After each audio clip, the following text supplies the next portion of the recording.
My name is Andromeda Turre. I'm a jazz vocalist and composer, and I live in Katona with my family.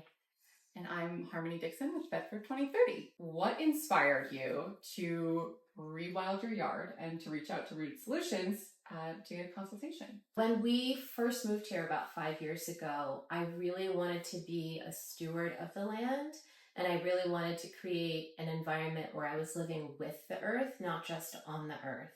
So for the last few years, I didn't do anything. I didn't mow the lawn. I didn't rake the leaves. I just let the earth sort of do what she wanted to do so I could start to see what the natural environment would look like untouched. And it was so beautiful, but I could tell that I needed some direction and that there were some things that probably weren't supposed to be there that weren't great. So that's how I reached out to Rooted Solutions to help me to figure out what the invasive species are and how I could continue to create this really healthy ecosystem at our house. That's amazing. So did you go into the consultation with a vision of what you would like it to look like out here? No, I just wanted it to look wild and beautiful. That was kind of all the direction that I had. I didn't want it to look manicured. And I find that nature on its own is very beautiful. And so the direction that I received was really helpful because I was able to identify invasive species that needed to go. And I got some really great ideas as well as to how I could boost what was already happening here. I would love to hear about your ideas, everything that you want to do, and what you hope that it will look like and feel like in a year or two from now. Sure. So one of the most exciting things that I had not even thought about that was brought up during my Rooted Solutions consultation was the idea to put a natural labyrinth around my music studio. And that was just such a great idea because I had all of these logs and branches that had fallen and large stones. And so I started creating a pathway that goes around that's sort of like a meditative experience right here in my own garden. The other thing that happened when I just let the area be wild is all of this beautiful moss popped up, and it's so pretty. And so just creating an environment where the moss can continue to grow, because one of the other things that's really amazing about the moss being here is because it produces a lot of water. We have a colony of ground bees that also lives here. Oh. And I see them in the morning getting water from the moss. That's so cool. Yeah.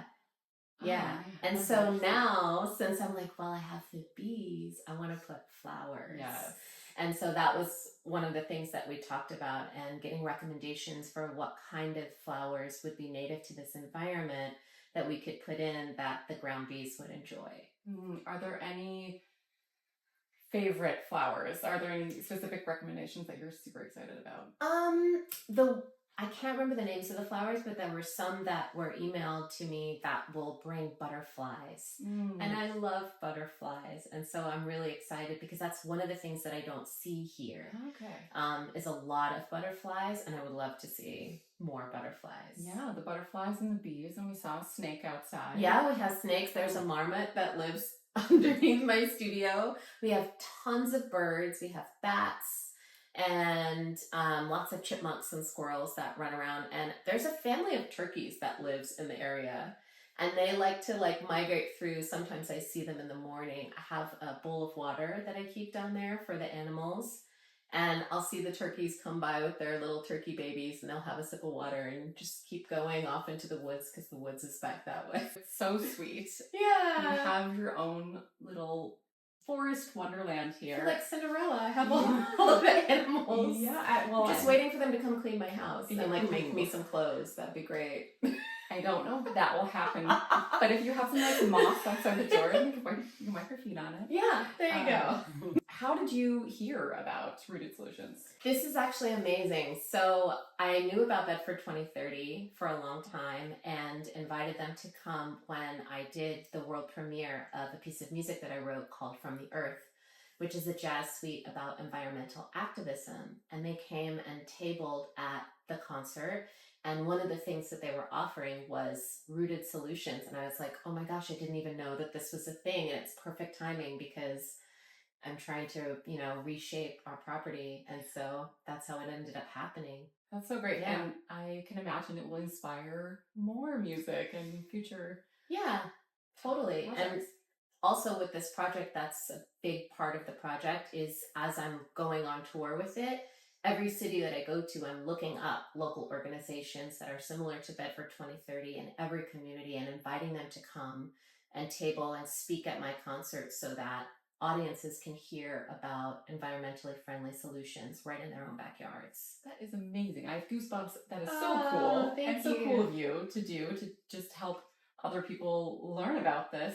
It's really important right now, like climate change, it's not like a distant monster. It's here right now, and everybody has to get on board. And it can be very overwhelming because sometimes it seems like nothing I do will make a dent. But even the little things that we do, if everybody's doing something, it does make an impact. Yes, there's definitely a ripple effect there. Yeah. What would you tell your neighbors about Rooted Solutions? Or do you have like a quick tip that they could implement today that would really help make a little ripple if they're not quite ready to rewild their whole yard? Pick a section, pick a small area, a corner of your garden, and decide that that's going to be for the earth. And that's going to be natural and wild. And I mean, Rooted Solutions was really great at helping me as I'm getting started with this. But I think just finding that natural environment for myself personally, it's been really healing because as we've gotten rid of sort of these like perfectly manicured grass lawns and seeing these beautiful flowers come up and these beautiful mosses, and then you see the returning of all the animals, you feel this really powerful connection with the environment that you live in that you don't get from like grass. Yeah. And so I would encourage them to be prepared for so much more than just like doing something that's good for the earth. It's good for you also. Yeah, and I can imagine the surprises. We saw all kinds of baby trees growing outside that you didn't plant. I didn't plant any of those trees. They wilded themselves. Yeah, they wanted to be here. Yeah. Welcome. I love that. From your perspective, why do you think the work that Bedford 2030 is doing is so important now? I think it's really important now because we need leadership in communities, especially when people are interested, like they are here in Bedford, to do things for the environment. And many people have the resources available to do that. To have somebody who's offering leadership, who's offering guidance, it helps make it a lot easier. People nowadays have very busy lives. A lot of people are like working and they have kids and clubs and committees, and having somebody in our community that is dedicated to this work, that's able to provide guidance, is so crucial. And if every community in America had an organization like this, I think it would create such a ripple effect of change. Yeah, and it's accessible because it is free to anyone who wants to sign up and get on the list for a Rooted Solutions consultation. Yeah, which is amazing. It is amazing. If you want perspective and personalized advice to make your dreams come true, your art dreams. And there's a really great movie. It's a fantastic movie with Kate Winslet, and she is a landscape architect, and her whole thing is like wild gardens. Oh. And I loved that movie so much, and I saw it right before we bought this house as well. And that also helped to give me the idea. And I was like, well, there's grass. Or that was really inspiring. It was so inspiring. And I think people can go online and watch this movie and see how she transformed these incredibly beautiful, it's like Beauty in Chaos. It's called A Little Chaos.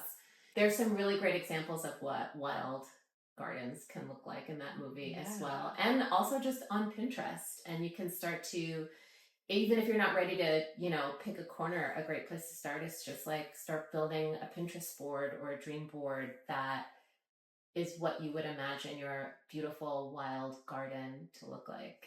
Yes, that is such a good idea and something that we are talking about offering on our website so that people can get some inspiration. It's so amazing how you got inspired, watched the movie, you did the research, and you really had this vision, and now you're able to make it come true. And it's starting to all come together. So now that the land has sort of healed itself and shown me the direction it wants to go, I'm able to help steward that.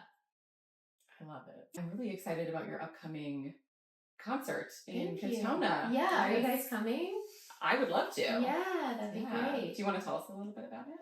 Yeah, so my album From the Earth comes out on July 26th, and it is a 4-part suite about environmental justice.